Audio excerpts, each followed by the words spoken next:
Hey everyone, it's Braulio Rosa with the Broward Bar Buzz. I'm here with my friend Anthony Quackenbush of the Quackenbush Law Firm, longtime friend, great personal injury attorney. Welcome, Anthony. Thank you, Braulio. Thanks for having me on here today. I was here once before and really enjoyed it, so I appreciate the opportunity again. Wonderful. But I know that you are very knowledgeable on everything that's going on with the rules and regulations. Last time we talked a little bit about tort reform. And now the Supreme Court has come down with some major changes on civil procedures. So I wanted to ask you some questions on that, and you can educate the lawyers out there, but also put it in a simple term so that people, the lay people, can understand how, if they get hurt and they're seeking justice, how the new policies that the Supreme Court has set out could impact their case. Tell us how filing a lawsuit will be impacted. What are the changes there? Yep. So as you said, Braulio, the Florida Supreme Court has made vast changes to the Florida rules of civil procedure, which are really going to impact how litigators, such as myself, practice law. And it really is vast, meaning it's all encompassing and addresses all sorts of things in our practice. So I wanted to discuss some of those things with you today. So to your first question about filing a lawsuit, how we do that has changed drastically now. All this stuff went into all the changes to the rules went into practice just, I guess, last week, January 1st. So it's all brand new. So we're all figuring this out as we go. But the first major change would be, as you said, in regards to how we file a lawsuit. So nothing's changed about how we file a lawsuit. You still, all the mechanics of it are the same. But there's additional requirements now, things that we have to do now in 2025 that we didn't have to do in 2024 or before. So, for example, one thing we have to do now when we file a new case, a new lawsuit, is we're required by the new rules of civil procedure to do what they call disclosures within 60 days. So essentially what that means is now when I file a lawsuit, I have to tell the defense, here are my witnesses. These are the witnesses I'm going to use in my case, right? I have to give them names and addresses and the topics, the subject matters of the people that the witnesses are going to talk about, right? And then I also have to tell them the kinds of evidence that I'm going to use in the case, whether it be medical records or medical bills or photographs, whatever it may be. I have to tell the defense in my case, here's what I have, here's what I'm going to use, right? This is all completely different. Back in the day, and when I say back in the day, I'm talking about, like last week, like before January 1st, I didn't have to do that. I'd just file my lawsuit, right? I'd serve my lawsuit. And then as we went through the progression of the case, naturally the defense would learn about these things. They'd find out who my witnesses were. There would be deadlines for when I'd have to turn over witness lists and that kind of thing. They'd see what kind of evidence I had. Through the discovery process, I'd have to turn over all my evidence. So it would happen naturally through the case. But I wouldn't have to do anything right when I filed the lawsuit, right? Now I have to do that. When I file the lawsuit within 60 days, like I said, I have to turn over all of my witnesses that I know at the time, and and I have to tell the defense all the evidence that I have at the time. And of course, these things can be supplemented. If going through the litigation, if new witnesses turn up or new evidence shows up or whatever, I can supplement it, right? And in fact, the new civil rules require that, and I'll talk more about that. But so it can't be supplemented, but at least at the onset, I have to give the defense a lot more. I have to be more of an open book, which I think is a good thing, right? There's good things I like about the new rules. There's things I don't like about it, and I'll talk about that. One thing I like about it is it causes both sides to be more of an open book, which is good because the idea behind all this and the idea behind the legal system generally is we want to help people find resolution, right, to their problems. That's what the court system's all about. This is, in my opinion, this is going to help us to do that because now the defense is going to know more about what my case is, right? It's also going to cause me at the onset to do more work and to learn my case better because when I file a lawsuit now, I'm really going to have to know my case. I'm going to have to know all my witnesses, all my evidence. So I'm going to have to know my case a lot better. The defense is automatically going to know my case a lot better because I'm telling them more about it, and it's going to help us to come to a quicker resolution, in my opinion. So that's one of the good things about the new civil rules. Like I said, there are some negatives, which I'll talk about, but that's one of the good things, and so that's the answer. Well, that causes you, it seems, to really increase the amount of work that you do up front, possibly tenfold or a great degree. It does. Yeah. So, I mean, look, ultimately the work has to get done, right? I'm Yeah. going to have to figure out all my witnesses. I'm going to have to tell the defense. They're going to depose all those people. I'm going to have to get all my evidence in order. I'm going to have to tell them. They're going to share all their stuff with me. So eventually the work's going to get done, right? So it's not like it's going to be more work now, per se. It's just going to be more work earlier, I guess is the best way I would put it. But Yeah. like I said, trying to look at this as like glass half full, optimistic type of thing. I think it'll be good because this way both sides will know the case better at the onset, and maybe it will lead to quicker resolution of cases. Cases won't drag on for years as we're figuring stuff out about the other side's case. We're going to know it up front now, a lot of it anyway, and that may help us to resolve cases quicker. Okay. Yeah. Seems like So that's their goal, to resolve cases quicker, Supreme Court. that's the idea. Yeah. So I think, I mean, I'm not in their heads, but I think a big part of the impetus for this was the judicial system has gotten really backlogged since 2020, right? First thing was COVID. When COVID happened, we weren't having jury trials for a while, right? And so cases weren't getting settled. They weren't going to trial. So the judicial system got backlogged. And then, of course, there was the tort reform legislation that was passed last year, which I talked about a little bit the last time I was on with you. And I know you just discussed it with my good friend Todd Michaels from the Florida Justice Association as well. But that increased the backlog of cases in the judicial system, because what happened was, this was in March of 2023, the tort reform legislation passed, but it only applied to cases that weren't filed before, I think it was March 24, 2023, a day that will forever be ingrained in my mind. It was like, anyway. So cases that weren't filed before that date, the new tort reform applied to it. So basically what happened was every plaintiff's personal injury attorney in the state of Florida went and tried to file all their lawsuits before the tort reform bill. So there was like tens of thousands, hundreds of thousands, I think even, of lawsuits filed prior to March of 2023. The court system's still trying to deal with all those cases, right? Because there's no way of getting them all through the assembly line that quickly. So for those two reasons, COVID and then the tort reform, the judicial system's still really backlogged. So I think the Supreme Court, said to themselves, we got to do something about this, get rid of all these cases, right? How do we do it? Well, we got to institute some changes, right? So one of them is what I just told you.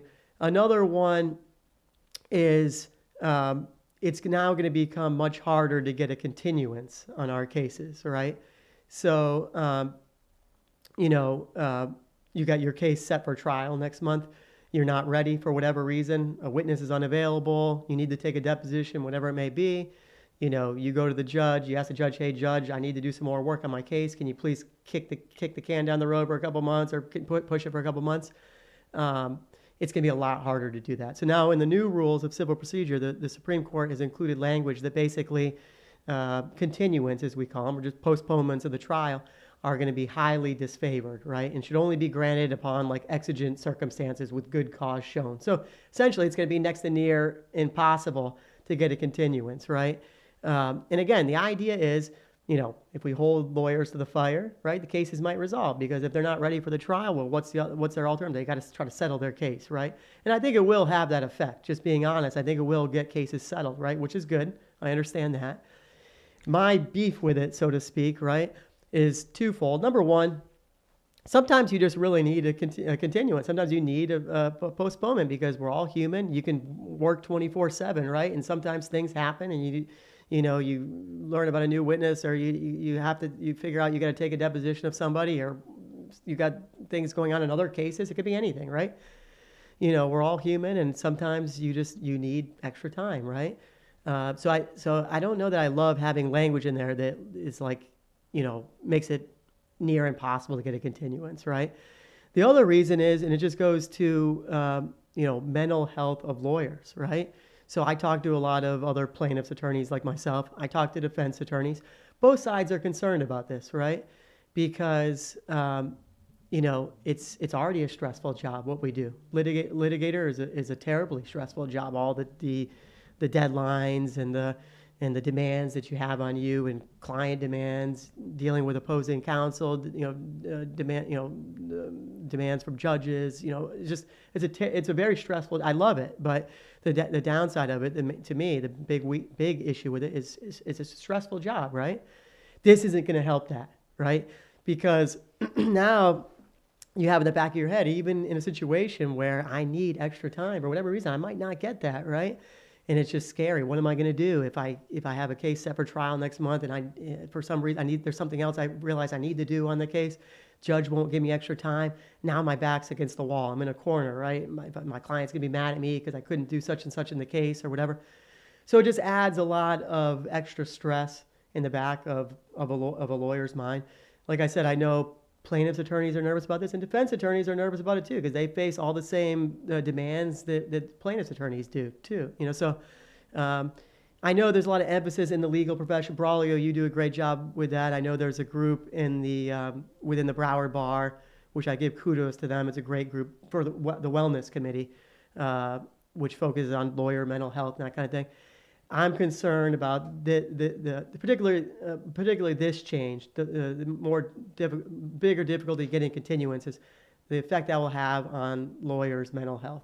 So it's just another factor. People always need to be considerate about that, because lawyers are people too and have emotions like everybody else. Sometimes it doesn't seem like it, but we do. Right, and for you all, deadlines can be deadly in a sense, where cases get dismissed, or God forbid, we're talking about someone could claim you're committing malpractice, clients. It could be very detrimental with these deadlines for you all. Absolutely, and so that's another consideration is with these new rules, and this is why I wanted to talk about this with you today. And I think everybody should be doing this, talking to even if it's not on a podcast, just talking to their friends or on listservs or whatever.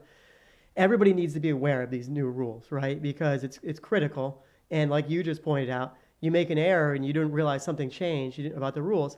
It may be unforgivable, an unforgivable error. So I'll give you an example. One of the rules that's changed has to do with motions for summary judgment, which for the layperson is essentially like a motion to dismiss, right? It's like a motion to dismiss, but where the judge considers the evidence of the case and deciding whether to throw out a case. A judge can throw out a case based on summary judgment, right?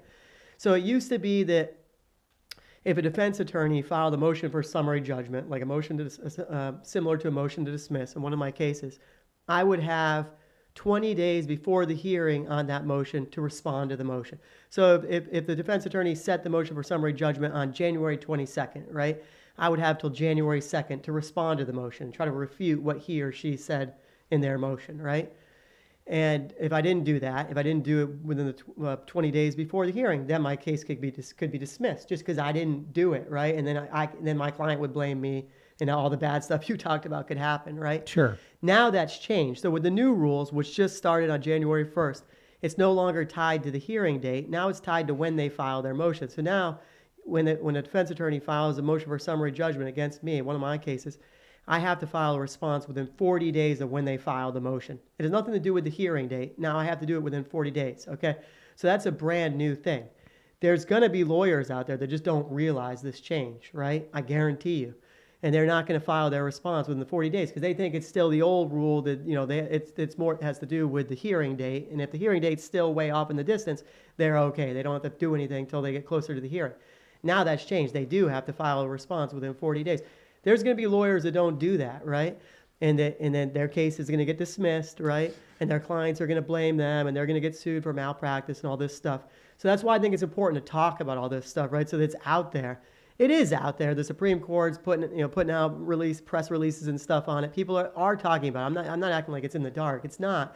But I think it's important for people to talk about it so that everybody's aware, because these are major changes. This isn't minor stuff. It's not, these are changes that can get your case dismissed if you don't follow Right. on, if you don't know what's going on. And the truth is, it's all about time management. So you all are busy, and it sounds like not a big deal, but if my hearing isn't for another 6 months on this, I'd be like, fine, because I've got all these other clients and cases I'm dealing with, so I'll put that off to that time then.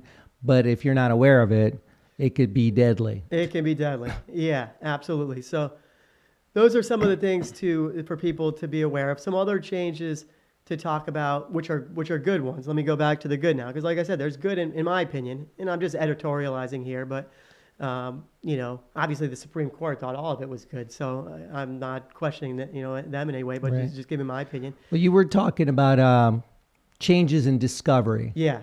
So let me go to that, because that's some of the stuff I think is good. And I think you should explain discovery just for a layperson who may be watching. So what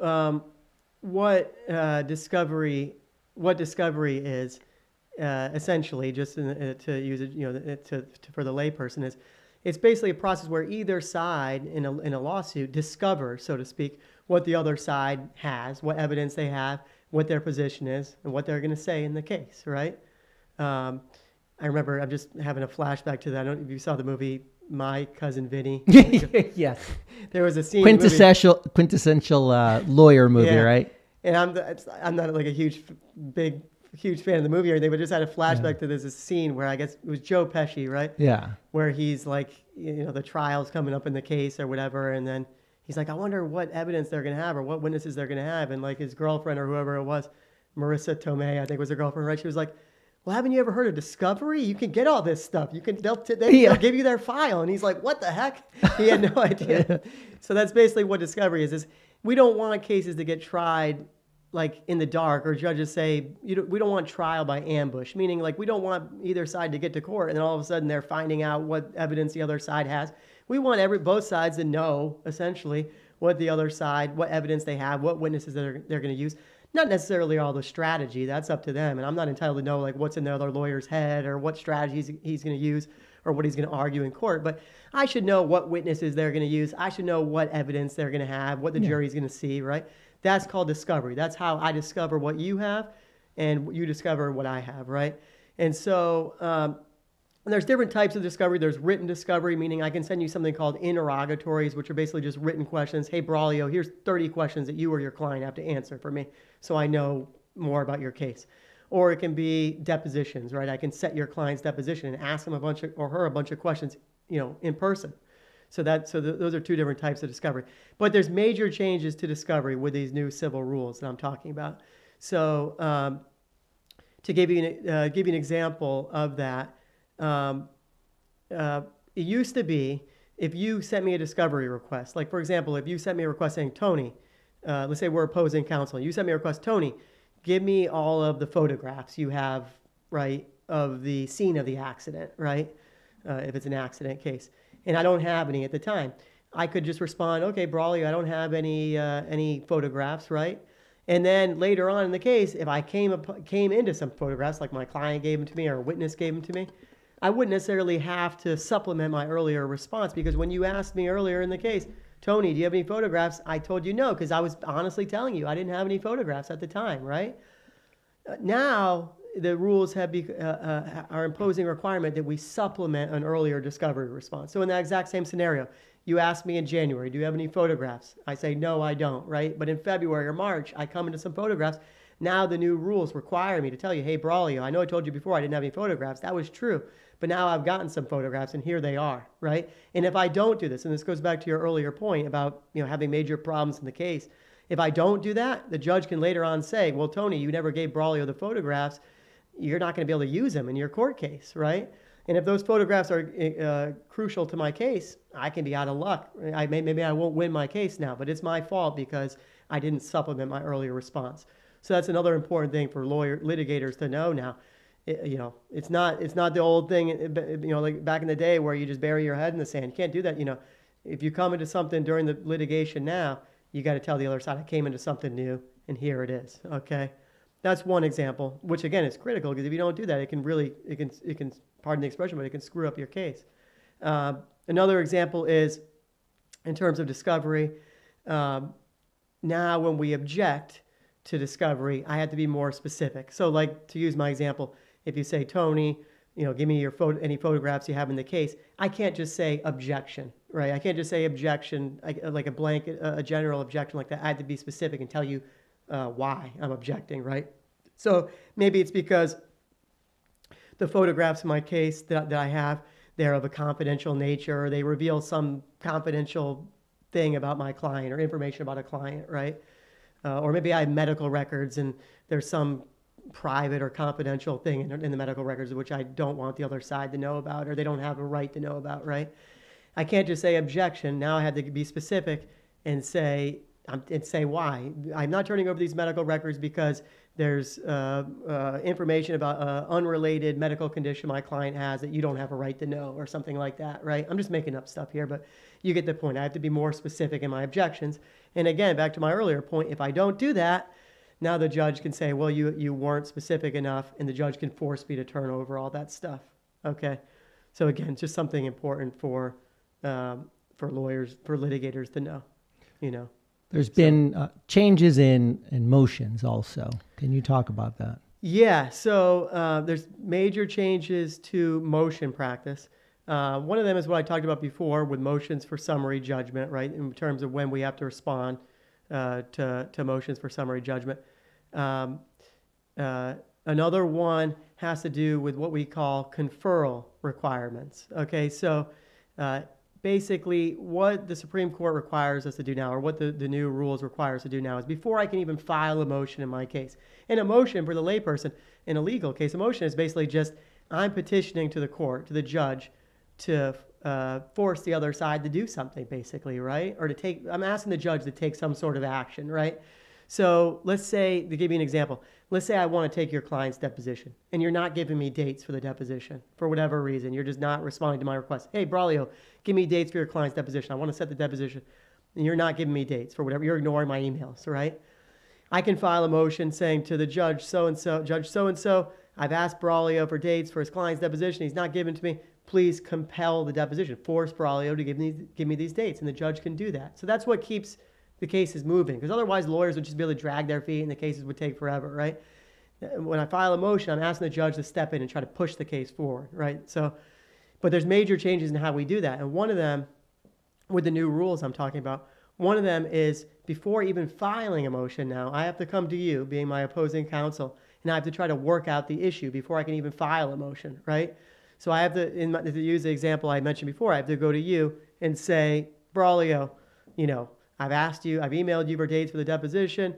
You haven't given me dates. I'm going to file a motion to compel the deposition if you don't cooperate with me now, right? And then when I go to, if you still don't, when I go file my motion, I have to put in the motion, I called Braulio on such and such date. I emailed him. He's not responding to me. So that's why I tried to talk to Braulio. I tried to work this out, right? Or to use my other example with the photographs. If you ask me for photographs and I'm not turning them over, right? Before going to the judge and telling the judge, hey, Your Honor, Tony's not giving me the photographs. You have to talk to me about it. Why aren't you giving me the photographs? What's the issue? Is there anything we can do to work this out between us before we take up the court's time, right? And then if we can't work it out, then you can file your motion with the judge. I think a big part of the reason for this one is twofold. Number one, trying to keep cases moving, right? But number two, we don't want to take up the judge's time on unnecessary things that you and I should be able to work out. Because, as like a litigator, I constantly sit through these 8:45 hearing dockets with the judges, right? Where they have like 100 lawyers all in front of them at 8:45 in the morning. And they're going through all the cases. A lot of it's like trivial stuff, right? Some of it's meaningful stuff that the judges have to get involved in. But a lot of it's trivial stuff. It's like two lawyers that clearly don't get along, right? And they're just not working well with each other. And so they're not able to work out these issues. And so they're taking up the judge's time, and it results in these like 2-hour-long motion calendars, right, where everybody's sitting there twiddling their thumbs. And it's stuff that if they had just spoken, they probably could have worked out. So I think that's what the Supreme Court's doing here. They're trying to get lawyers to cooperate with each other, so we're not taking up the court's time, so the cases can move quicker. So those are the major changes with motion practice. You got to confer with the other side before filing a motion. And importantly, this is a really big one. Like I mentioned, with the motions for summary judgment, you get 40 days to respond after the other side files their motion. Generally speaking, like I said at the onset here, I think there's good and there's bad. The good is, I think all these changes, whether it be, the requirement to disclose everything at the beginning, at the onset of your lawsuit, whether it be the discovery changes, like I talked about, requiring us to supplement our earlier answers and be more of an open book. And then also the requirements with motion practice requiring us to confer before we before we run to the judge for help. I think those are all good things because, like I said earlier, and not to use the same expression, but it's going to cause both sides to be an open book, right? I'm going to learn your case better. You're going to learn my case better. And that's really what we want, because if we understand each other better, right? I mean, that's the idea behind the judicial system, is that's why it exists, right? It's funny. I just went to my daughter's second grade class, and I did like a little mock because I'm a lawyer. It was like, career day basically, right? And I was trying to explain to these second graders like what do lawyers do and what's the purpose of the legal system. And the way I explained to them is, I was like, here in your class, if you guys disagree about something, what do? You go to the teacher, right? And the teacher works it out. Well, in the real world, there's no teacher anymore. So if I disagree with Mr. or Mrs. Smith about something, right, and we can't iron out our differences, that's when we file a lawsuit and we go to court, right? And it's the judge and the jury that helps us sort all this stuff out. It's the same kind of thing as you going to your teacher in second grade, right? That's how I explain it to them, but it really is like, when it boils down to it, that's what the legal system is, right? It's helping people to try to work out their differences, right? And I think that if both sides see the other side's position a little bit better, most people are reasonable people, and most lawyers are reasonable. I think it'll help people to come to resolutions of their cases easier, and I think it will help them to do it quicker, because now, like I said, we're going to learn each other's cases quicker. We learn each other's cases eventually. We always have, right? Through the discovery process that I talked about. By the time you get to trial, I know what you're going to do, what you're going to say, what your evidence is going to be at trial, and you know what mine is. So it always happened, but this is going to cause it to happen quicker at the onset of the case, and so I think it'll lead to quicker resolutions, and I think more cases will get resolved this way. My only hesitation is what I said before, not to beat a dead horse. You want to do that in a way that preserves lawyers' mental health, because you need lawyers for the system to work, right? For the judicial system to help people to iron out their differences, which is its job. Lawyers are a big part of that, right? We really are judges are important. Obviously, juries are the most important, but lawyers we're the driving forces. We're the ones that push our cases forward when it comes down to it. And you can't do it if you're, waking up in the middle of the night 5 times a night. Did I do this? Did I do that? Is a judge going to not hold my feet to the fire, or not let me because the Supreme Court won't let him or her give me a continuance or whatever? You need lawyers in the profession that are stable, that can do their jobs without constantly looking over their shoulder. So that would be my message here. I'm all for the changes. I think they'll be a good thing overall in the long run. But my message is that and I would I guess I'm talking to judges and to the Supreme Court and everybody, all the powers that be. If we can do this in a way that still helps to preserve lawyers' mental health, that would be my message, I guess. Yeah. Funny, wasn't long ago I was talking to another attorney there, and we talked about mental health. Yeah. And it got a lot of views, because he was talking about he has a therapist that he sees, and there's such stigma on that sort of thing. So trying to figure out what can help you just get through this, keep your sanity while you go through some of these difficult times, the worries, the stress of missing deadlines, of learning new rules. Yeah, that's right. And kudos to whoever it was that said that, because it's not an easy thing to, especially as an attorney, because, I think that like attorneys are almost expected to be like emotionless in a way or something, and we're not, right? We're just people. And, and I have private conversations with other plaintiffs' attorneys and with other defense attorneys. And whenever this comes up, whenever we get into this, like mental health and and how stressful the job is, whenever I talk to another lawyer about it, everybody opens up, right? Like the floodgates. As long as it's private. As long as it's a private conversation. Exactly. Yeah. Whoever it was you're talking about, that guy, I really respect whoever that was. I'm going to go, I really respect. Go check that out. Yeah. I'll go check that out, but I really respect him for being open about it, because not everybody is. But typically in private, when I have, just conversations and it comes up, the floodgate, like the dam breaks, right? And like both me and the other lawyer, we start like opening up, like, oh my God. Like I had a defense attorney tell me the other day that like, he says he keeps a notepad next to his bed, and he'll wake up in the morning and like look at the notepad and it'll just be like scribbled notes like, did you file the pretrial stipulation on this case, or did you answer the request for admissions on that? So everybody always says that, and when you talk to them in private. So I just think whatever it is, and this isn't going to be the last change. There's going to be. We've gone through a lot, by the way. I'm jumping all over the place here, but we've gone through a lot in the last couple of years with, lawyers in general, but especially litigators. Number one, there was COVID. There was all the changes with that, right? And then there was the tort reform that we talked about. There were major changes with that, right? Big time changes with that. Statute of limitations got shorter, so now everybody's having to file lawsuits quicker and all sorts of stuff. Now we've got these new civil rules. It's become harder to be a litigator. There's no doubt about it, right? I still love it. I still love being a lawyer. I still love being a litigator on what I do. But it's become harder and more demanding and more rigorous. So I just think, as with these changes and with changes going forward, we have to continue to take into consideration lawyers as people. I wanted to say that. I agree wholeheartedly. Yeah. So great information. Learned a lot. If someone wants to get a hold of you, how can they connect with you? Yeah, like I said, I'm happy to talk about any of this.